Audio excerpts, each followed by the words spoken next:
this is an iHeart podcast. Guaranteed human. Body Bags with Joseph Scott Moore. I can't help myself. I love babies. I love them. I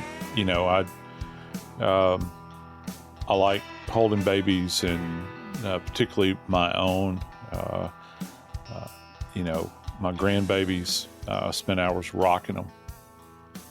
But have you ever seen a baby that you just can't seem to get settled down? There's so much frustration and anger, it would seem. I don't know if they're capable of anger. I think they are, that you can see their face turn red. I've often heard people say that if that kind of rage and anger could be channeled into an adult male, that they could kill. It doesn't surprise me. But what if a child does get angry? What if, in modern parlance, they become triggered? I've come to hate that term. But what if that happens? What do they do with that teenage anger? Today on Body Bags, we're going to talk about one such teenager, an accused teenager who has allegedly taken the life or lives of her parents and altered the lives of all of the others surrounding that family. We're going to dig into the case of Sarah Grace Patrick. I'm Joseph Scott Morgan, and this is Body Bags. Dave, I got to tell you, I still see kids daily that are angry. That is, in college students. Not everyone. Oh boy! But I see them, and I'll see them direct anger at me or my colleagues, and I'm thinking, what have we done to be the target of this kind of rage many times? Because it's just like sometimes it'll be overwhelming. And I'm thinking, we're not the source of this. This has got a deeper root to it. You know what I'm saying? I don't remember that happening when I was in college. I was so afraid of my professors, I wouldn't even talk to them most of the time. It never occurred to me. I never went to see an advisor the entire time I was in college. No, I thought that was a sign of weakness, and they'd end up using it against me. Hey, you know what? I got to tell you a quick one about Kim. My wife got her undergraduate and her graduate degree actually in the same town where this case that we're discussing is that she went to West Georgia College at the time, it's university now. And Kim takes great pride in telling me that she kept the little manual that they give you, the spiral manual they give you when you first arrive as a freshman. Yeah, and she just said, I didn't need anybody to tell me what I wanted to do. I knew what I was going to major in. And she said, I just went through and systematically checked each box, and I kept that same thing. And she got her undergraduate in 3.5 years. She never missed a summer. She just grinded it out. Yeah. But now, we have to handhold all the way through for most. I'll still have kids that'll come to me, seniors, and say, I don't know what I want to do. And that's understandable. Wow. I know. But you get anger and frustration directed at parents is something that has always existed. I dealt with it. I'm sure that you dealt with it. I'm sure that my kids have dealt with it and continue to deal with it on a regular basis. But when you have something, Dave, that ends in a homicide or a double homicide, it really does give you pause, doesn't it? The one thing I told you when we start talking about Sarah Grace Patrick, she was 16 at the time, February 20th of this year, 2025. This is an ongoing case where an arrest has just been made. But there were several comments that had been made by family members Jamie Brock is a 45-year-old stepfather to Sarah Grace Patrick. Her mother, Kristen Brock, is 41, biological mother. Jamie and Kristen have a child together, a little girl, 5 years old at the time. The reason I bring that up is this is a yours, mine, and ours family. Jamie had some other children. I know of at least one son because he spoke out publicly about some of the things being said. And so we know this is a blended family, and we know that Sarah Grace Patrick was living in the home with her mother and stepfather and her half-sister. I only identify it that way because that is the realistic bloodline, and it might have something to do with this. I don't know because this is a breaking story. But right now, we know that in the early morning hours of February 20th, a Thursday, that the parents were not up to get everybody ready for work and school and whatever they do. And their 5-year-old daughter gets up, ready for mom, ready for the regular start of the day. And mom and dad were still in bed. She goes into their room, and we're not sure what she saw or what she thinks she saw or what she knows she saw. 5-year-olds are so different. We know she's 6 now, but we do not know exactly what she identified with what she saw. But she did go and tell Sarah, get up, mom and dad are in bed. And it was Sarah Grace Patrick that picked up the phone and called 911. In the call, we know that there was a dispatch talking to the deputies on their way saying, no, these are 911. We do not need to be worrying about CPR. These are dead people. That was pretty much what was said. Yeah. That sets the stage, I guess, is about it all. It is. And I'm thinking about it's giving me pause because I'm thinking about the 5-year-old right now. And I had a kind of a flashback to cases that I've talked about here extensively on body bags and have covered on a separate podcast called the Piketon Massacre. And there was a child at, that case involved 4 different scenes. And there was a child that came to the door that had found their deceased parents back in the back bedroom. They had been executed. And the child, it's amazing to me what kind of, how children perceive death. And that child in that case came to the door and said, Mommy and Daddy are playing zombie. And you think about that and you think about, what's their perception at that, their ability to comprehend what they're seeing. And I guess before we go any further, Lord have mercy, literally. I hope this child is going to be able to live out the life they've been given in a healthy and supportive way, because this type of thing happening early on in a life like this is so scarring. That's one of the reasons, in my opening, I'd mentioned that there's been a lot made about this case in the news media. I've shied away from handling it up to this point for one reason. I've been out of state for a while. And I've had, even my own daughter had reached out to me, and she lives not too far from the location of this. By the way, Carrollton, Georgia is where we're talking about. Right, it's in West Georgia. If you know your geography, go to Atlanta, Georgia, and go west like you're heading towards Alabama, and it's the last county before you get into Alabama. It's Carroll County, right? Yeah, and to be very precise, it's almost, how can I describe it? It carries a Carrollton address, but there's like this little flea speck of a village called Tyus, and there's actually a road, Tyus Road, that runs through there. And that's actually the road this house is on. Yeah, exactly. And it's a tiny unincorporated area where nothing really ever happens. There's a post office there, or was, and that's how the place got its name, I think. And to think that something so brutal could happen in this isolated location is, I don't know why it still surprises me to this day, because, evil visits everywhere. It doesn't matter where you are, as you well know, Dave.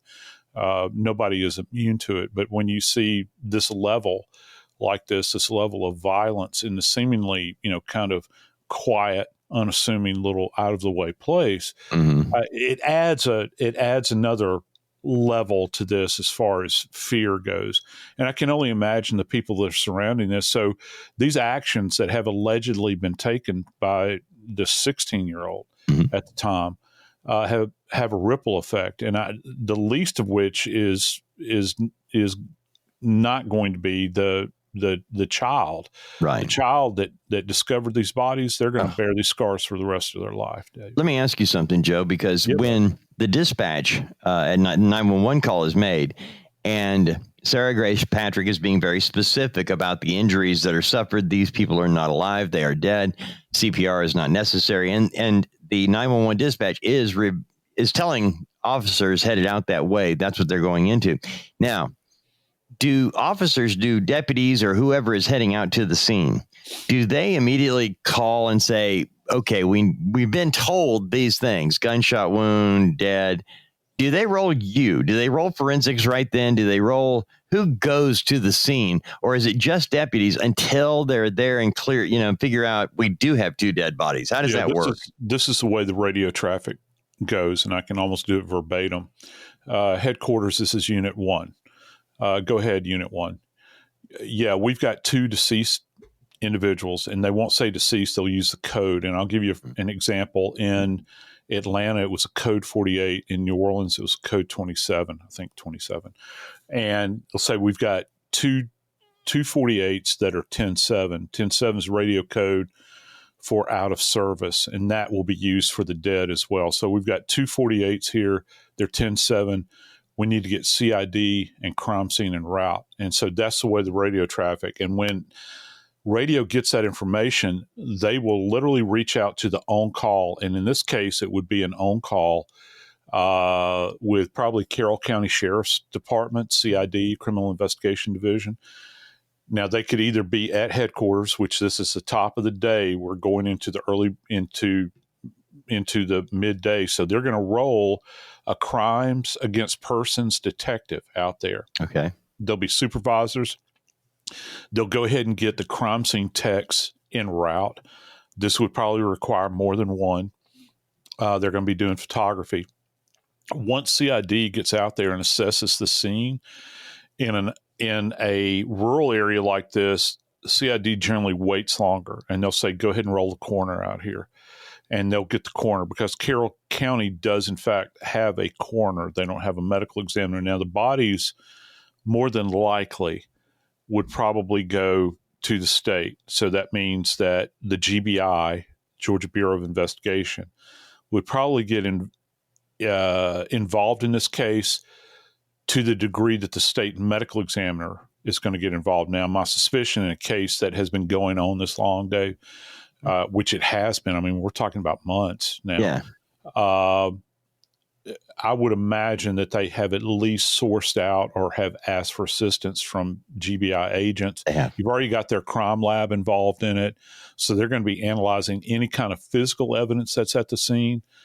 And my understanding is that Carroll County, as soon as they knew what they had, and I mean, this is probably within a matter of minutes, they were on the phone with other authorities at the next level up, because they are a small county, Carroll County, and they needed help. They knew they had a double homicide. Their first thought was murder-suicide too. Suicide, yeah. You've got to rule that out, and they did. Yeah, and once they were able to, that's the biggest red flag there. I don't know if it's a red flag. That's not accurate. Right. The biggest indicator to them, Dave, is that if it's a murder-suicide, where's the gun? Because if there ain't no gun, you got one of two possibilities: that it ain't a murder-suicide, or that somebody has tampered with the scene and has removed the weapon. Now, I have worked cases where it was in fact a murder-suicide, and the person. It happens one of two ways: either the person that found the bodies has grabbed the weapon and removed the weapon, which in certain circumstances you can kind of understand it because they're fearful. They don't deal with this sort of thing. or that someone else has crept in there and tried to alter the scene to make it look like a double homicide. Those two scenarios, I've been involved in both of those scenarios before. And so my suspicion is that as soon as the PD rolled up on the scene, the first person that they're going to talk to is now who they suspect is the murderer.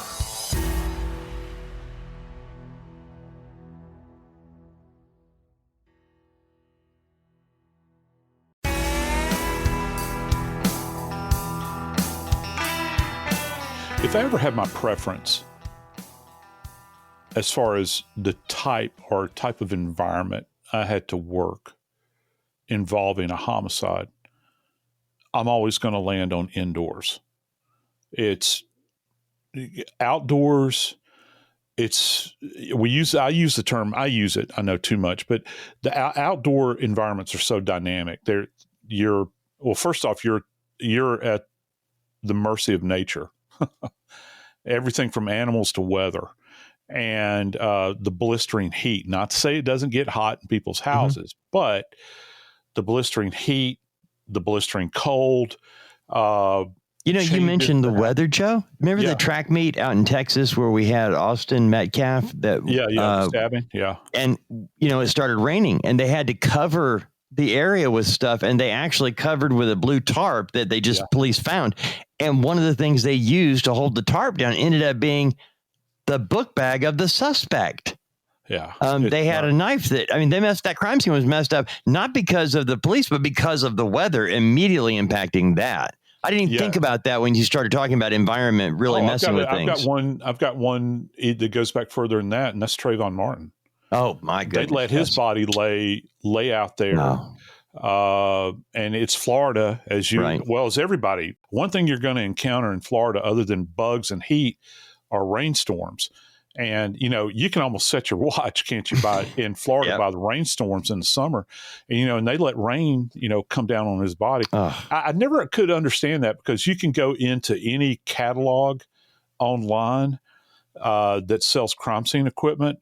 And guess what they sell? Crime scene tents. Yeah. They're easy. They're out there. You can pick them up. They're available in all locations. Just FYI, as somebody who has been in radio broadcasting most of my adult life.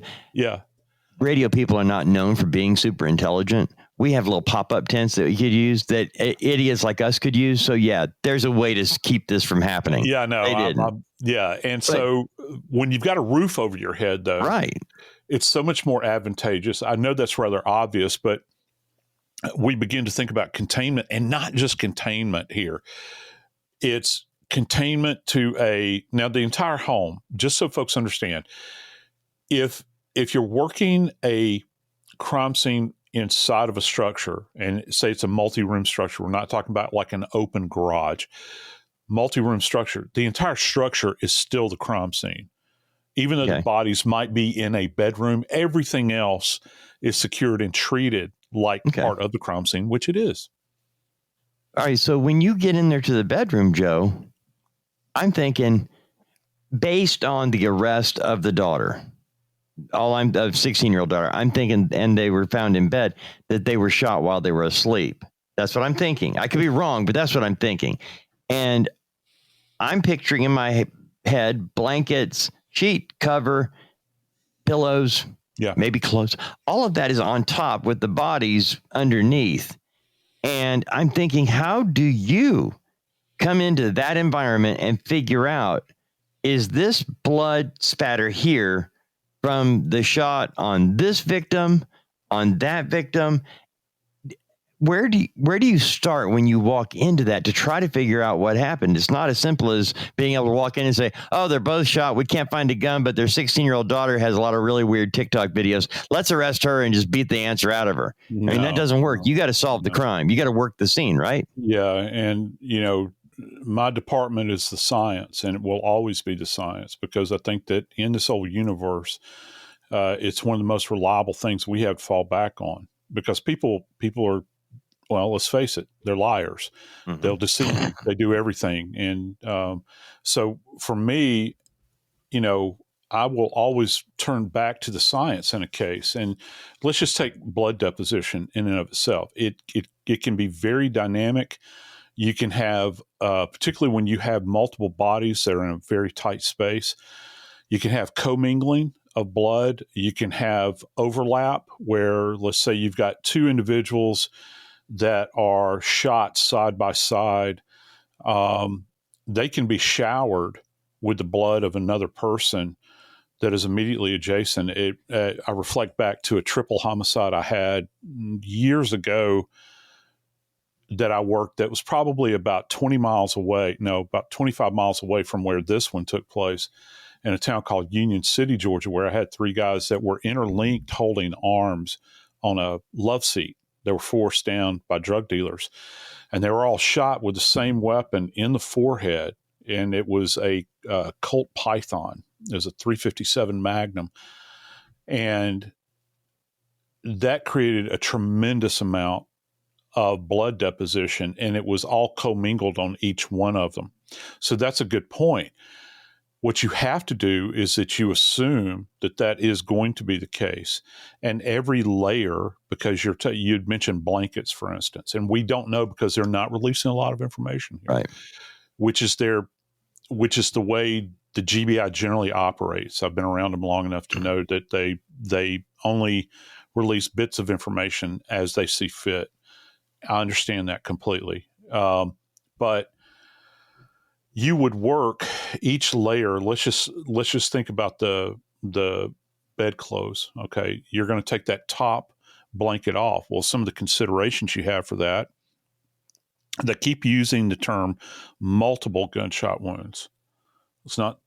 They didn't say each has been shot. They say multiple gunshots, and so were they shot through the bedclothes, like through a comforter, through an underlying blanket, through a sheet? And then did said projectile pass through the body and go through the fitted sheet and wind up in the mattress? That has happened.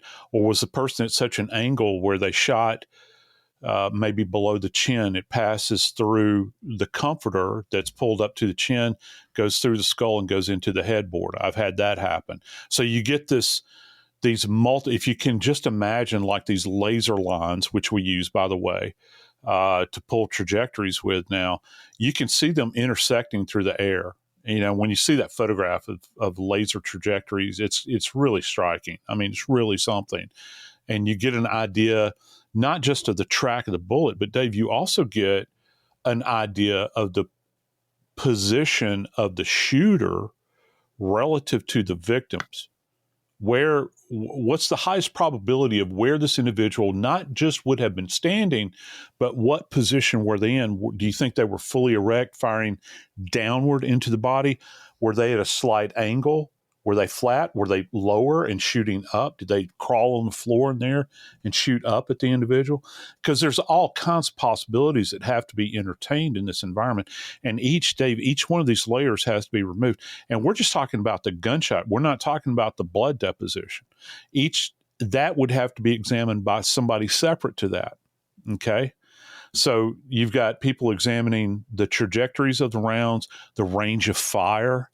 Did they fire from within 2 to 3 inches, or were they 18 inches back when they fired? Is there any kind of deposition on the bedclothes, assuming that it passed through bedclothes, where you've got powder deposition? You can get a range of fire on it. Well, this looks like because I've got unburned gunpowder in this area. Yeah, this looks like maybe they were a foot away when they fired. That's powerful stuff. And then you have the assessment of the blood. Also, here's something else that's quite fascinating to me. Let me ask you a question, brother. I know that this is a fact because both you and I live in Alabama. Have you ever had a lightning bolt hit outside your house and the thunder was so strong and you were in a dead sleep that suddenly you were not in a dead sleep and You're saying, what in the hell just happened? Right. It's at the end of the world. Well, imagine you're laying in bed and a rifle shot cracks off or a gunshot cracks off. All of a sudden, you're going to have like this kind of foggy awareness I've often wondered about these cases where people in close proximity, they're reactive. How did they react? Because is it, in this case, they say that they don't have a weapon. I think my question is it more than one weapon? Was it done simultaneously, or was it the same weapon? Because they haven't released it. I don't know if it's semi-automatic. We've got multiple spent casings at the scene. They're saying multiple gunshots. So Right. do you have multiple spent casings at the scene that are bounced around? You got spent brass that's all over the floor, or laying on top of the comforter? And that's stuff you have to figure out. You have to find a way to answer all those questions. Before you can ever before you can ever touch the bodies at the scene. My. You have to understand that. I had a friend of mine that I have a distinct memory. He had a small, he was so fastidious. He had a small metal detector, and he would run it if he had a case involving beds and sheets. They would run this thing over that, and I only saw him do it once. And it is actually, and he did find a spent casing in the bed, and it seems practical, right? Of course, you can get hits on other things in the bed, depending upon how the bed is structured, any kind of metallic object in there. But you don't know, because so many things have been hidden. I mean, let's face it, Dave, how many times, I can tell you, Kim and I, you know what the discussion is? Every single night we're laying in bed together, and we've got this huge TV that hangs on the wall. Not again. You know what our discussion always is? Come on, Joe, not again. It's okay. Where's the remote? You can't find it because the bedclothes swallow it up. Yeah. Just imagine now that you're looking for a lead core projectile or brass that's contained in that wad of bedclothes that are all kind of wrapped around. It's very complex stuff. You want to try to understand, like, for instance, if somebody is shot in bed, did they immediately die, or did they writhe around in pain because they're bleeding out? And you don't just have like dynamic blood deposition where it's like a high velocity. You've got these kind of smears where they've rolled around in it. Just imagine if you get paint on your shoulder and you take that paint and you contact a clean wall and you rub well, that doesn't look the same as like spray. This looks completely different. That's a contact where it smears across the surface.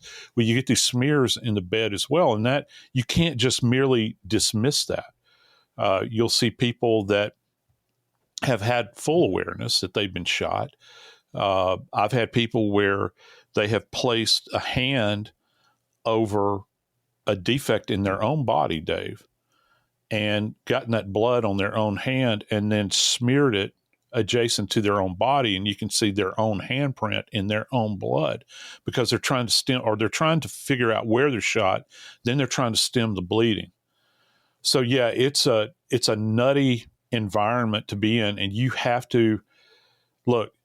If your daughter's having a dance recital, your kid's having a baseball game, you've got bills that are due, you've got problems at home, you have to check all that stuff at the door, because you have to be completely on your game when you walk into that room. Because let's face it, you never know what's hiding, even in a bed immediately adjacent to you.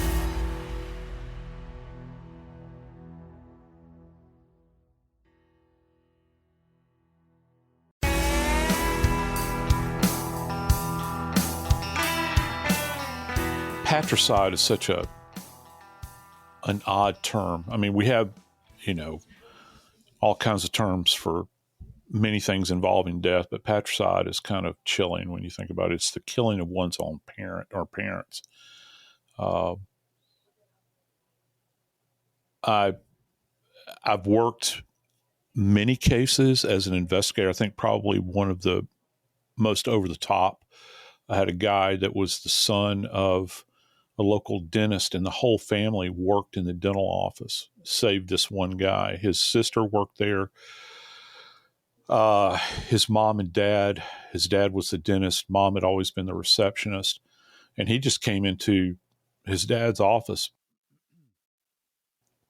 and murdered every single one of them there, and then went to their family church, their parish, and parked in the parking lot and shot himself there. And this guy, his back seat day was literally full of weapons.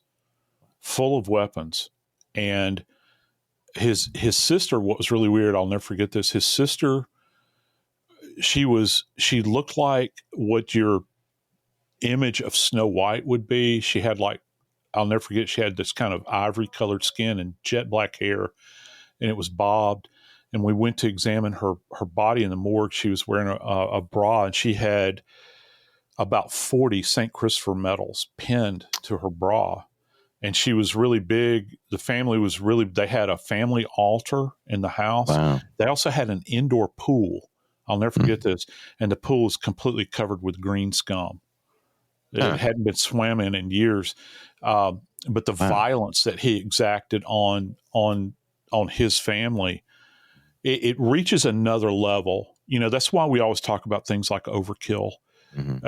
It reaches another level because you've got that element of anger and whatever's going on, the psychopathology that's going on, and all of that stuff coupled. And it is a dangerous storm. And we've said it before. This is why cops are so brave, because they go out on domestic calls, and you never know what you're walking into. You're literally walking. If you think being around strangers that don't know one another, and we see these things on videos all the time where people are attacking total strangers.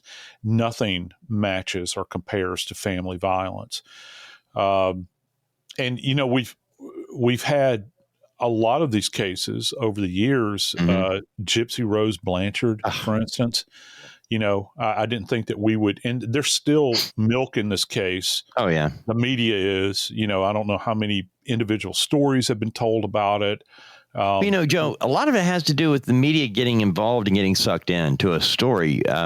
With in the case of Gypsy Rose Blanchard and her mother, because her mother milked it from multiple communities, and beyond the fact that it was Munchausen by proxy, maybe to a degree, but then it became a big con, and then they were both in on the con, mother and daughter. But the daughter was so physically and mentally and psychologically and emotionally abused that I don't even know what her culpability is in the con, but it was enough to drive her to murdering her mother, because she didn't want to be treated like a child anymore. She was a young adult. And, and I submit to you, I've always felt with that case in particular that it's dangerous to do any kind of comparison, I know, but she essentially prostituted her own daughter. Right. And there's different types of prostitution, obviously.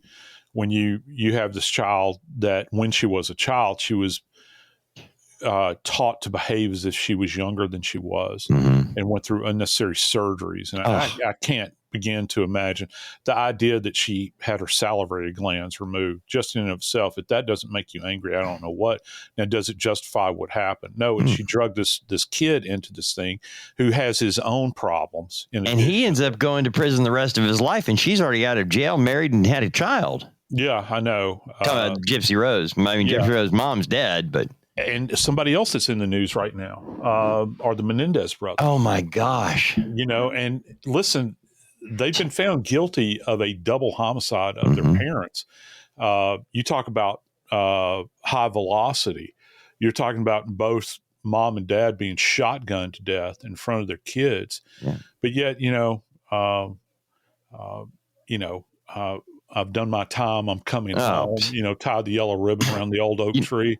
Gets me. There's still people that, and I'll have people send me private messages and say, hey, when are you going to cover the Menendez case? Because, it's in the news and all that sort of thing. Well, I think everything has kind of been said about that from a forensic standpoint. They blasted both of their parents to death with 12-gauge shotgun. And while the parents were sitting on a couch. Yeah, exactly. And I, beyond that, it doesn't hold much interest, for me. I think about other than the idea that they're going to get out of jail, probably, Yeah, they probably will. And then, of course, I would say, well, what kind of example is this setting for anybody else that's thinking about this? There's a thing that we used to refer to as deterrent. Yeah. And somebody's sentencing is actually meant to be a deterrence, not just to them committing a further crime, but as an example of what not to do, or you'll pay this price. The thing that really bothers me about this, and it's because we know that in the Menendez brothers case, we know that what they did after they got the money, we know that's what they wanted. They were spoiled, rotten brats whose dad was saying, you guys got to do something to earn this, And then they came up with the idea that, oh, okay, wait a minute. We need sympathy. He was abusing us. Well, the guy's dead. He can't answer for himself. There can be no investigation because you killed the guy. Now you claim he was abusing you, and there's no record of this. There was nothing there. And you're going to get out of prison because of this idea that 30 years later we forgot. We lost our soul. We forgot the truth. We forgot the forensics. We just forgot everything in 30 years. And by the way, both the Menendez brothers have gotten married behind bars, right? And not to men that they shared a cell with. We're talking about women. Yep. I'm just tired of seeing these things get turned around. It's tedious. Oh, and while we're on the Menendez brothers and abuse, prediction. You can go write this down and file it away for future reference. Sarah Grace Patrick. Mm-hmm. My prediction is that the defense team that she is assigned to or is given or whatever the case, the term abuse is going to come up. I can see it coming a mile away. I know that that's going to be an explanation for whatever happened. Yeah. It's like the fallback point, but talk about over the top. Do you remember a couple of years back, and I know that I covered this on Body Bags, I just can't remember when, and that's the Heather Mack case, where you've got this girl whose dad had died because of some kind of foot infection or something had happened, and she was left with her mother. They had money, and they're in Bali of all places. Now, they were originally, I think, Dave, correct me if I'm wrong, they were from Chicago. Yeah. And at that house with Heather Mack and her mother, I think there had been over 80 domestic disturbance calls. I had to cover this story ad nauseum because it was that ridiculous, Joe. But yeah, she was horrible to her mother. I'm not saying her mother was an angel by any stretch of the imagination, but Heather Mack obviously was a spoiled brat who acted out physically, emotionally, and just terrorized her own mother. And by the way, the reason they were in Bali was because Heather was dating this guy that mom didn't approve of, didn't want her to be involved. And Heather had decided, okay, we'll go on this vacation, Mom. It's just going to be us. That's what her mother wanted. Just my daughter and I away from all of the other bad stuff. Let's get our heart back together. All the while, Heather plans on sneaking her boyfriend there on Mom's dime. She paid with her credit card. Didn't yes. I'm sure that was an inexpensive flight. And then they beat the mother to death with a metal object. Stuff her into a suitcase, and correct me if I'm wrong, but they were waiting for a taxi, Dave, with Mom's body inside of a suitcase, and there is blood that's draining out of the thing onto the sidewalk, if I'm not mistaken. It had leached out. I don't know if that's accurate or not. I can't remember, but I know that they had her stuffed inside of a suitcase out there. Yes, they did. And, so again,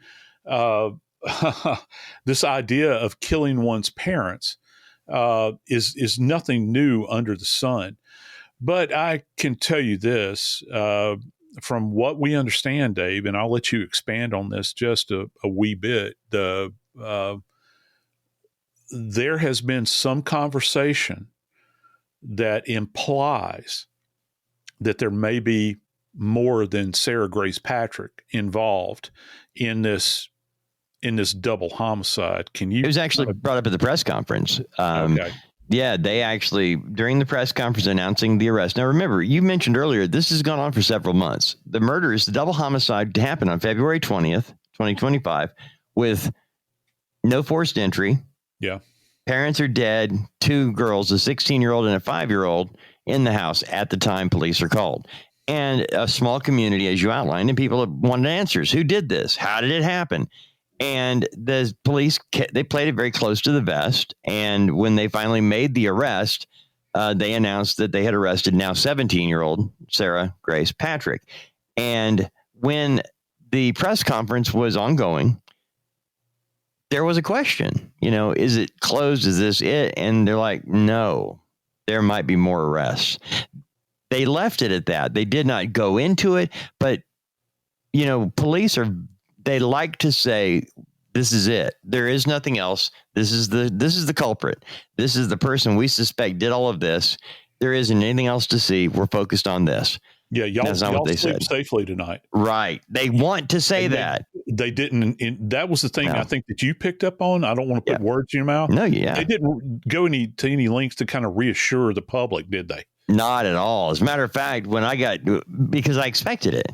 Having been covering this stuff for a long time, you expect police say, no, she acted alone, or we have the other person in custody as well. Yeah, and that's not what they.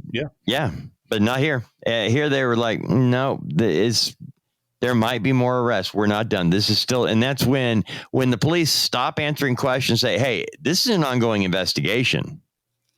That's when you're going, okay, she had help. She had to have help at this, and we don't know who it is or anything else. But you just got to remember that they don't have the weapon that we're aware of yet. We don't know. They haven't said, yes, we have the murder weapon. We just know that in a murder-suicide, the weapon would be right there, and that's not what they found. Yeah, and so you begin to think about the 16-year-old. How do they have access to a firearm? Yep. And look, I mean, there's a lot of families that have a lot of firearms, but that's the key here. Yeah. Did her stepfather own a weapon? And if he owned a weapon, was the weapon still contained at the scene? Was it secured had it not been fired? Or was a weapon or weapons, plural, brought into this home? I did want to ask you something, Joe. Yeah, bud. Well, something that did come up was that Jamie Brock, the stepfather, 45-year-old dad, he actually had a bad heart. Yeah. And he was awaiting a heart transplant. He'd had several surgeries, and he had something was installed in his body. I can't remember what it was called. A VLAD? LVAD. Yeah, LVAD. It's a left ventricular assistance device. And if you think about our heart has 4 chambers, right and left ventricle, right and left atrium, and the left ventricle it's presenting with problems. It's beginning to shut down on him. Mm-hmm. And there's all kinds of manifestations you can have, you can have wall thickening, you can have left ventricular hypertrophy is what it's referred to. And that means that it becomes really flabby. There's any number of things, and I'm just scratching the surface. Sure. But he was a candidate. He was a serious candidate for a heart transplant. So this poor man's gone through multiple surgeries. Yeah. Over a period of time, he's in a weakened state, but he, on the surface of it, and he's got family members on his side of the family, a niece in particular that he loved greatly, that he had contact with. His son has been very vocal in his support. Well, when you get down to the nitty gritty of a small community, a lot of people have had, because apparently Jamie Brock, had been wild from time to time, I guess is the best way to put it. But he and his wife, Kristen, they'd been taken to a church, by some neighbors that they became close to. And if you've ever fallen in love with a church home and gotten plugged in where it's just a really good fit, it changes your world. And that's what happened with Jamie and Kristen. Their world changed when they got plugged into this church, to the point where this man who's waiting to have a heart transplant goes and steam cleans the carpet at the church. That's the kind of man he is. And the family, his side, is saying, look at this. This guy, he's a good guy. What happened? Meanwhile, he said the one thing that Jamie, told his niece, Sarah Grace Patrick is not who you think she is. And I thought that's pretty important, because usually outside of our 4 walls inside of our home, when we talk to our loved ones, our family members, if they have nice things to say about our family, we don't contradict them, because most of us want them to know. We want them to think everything inside our house is peachy keen, man. We don't want to hang our dirty laundry out unless it's really bad. And he did say, she's not what you think. She is not what you think she is. And I thought, that just makes my blood run cold. That hurts. Yeah, it does. And apparently what the police saw when they walked in to that bedroom that morning, and those two souls had departed this earth and were lying in blood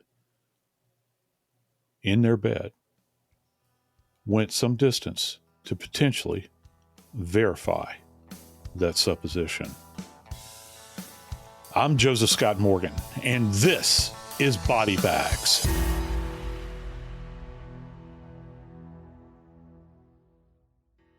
This is an iHeart podcast. Guaranteed Human.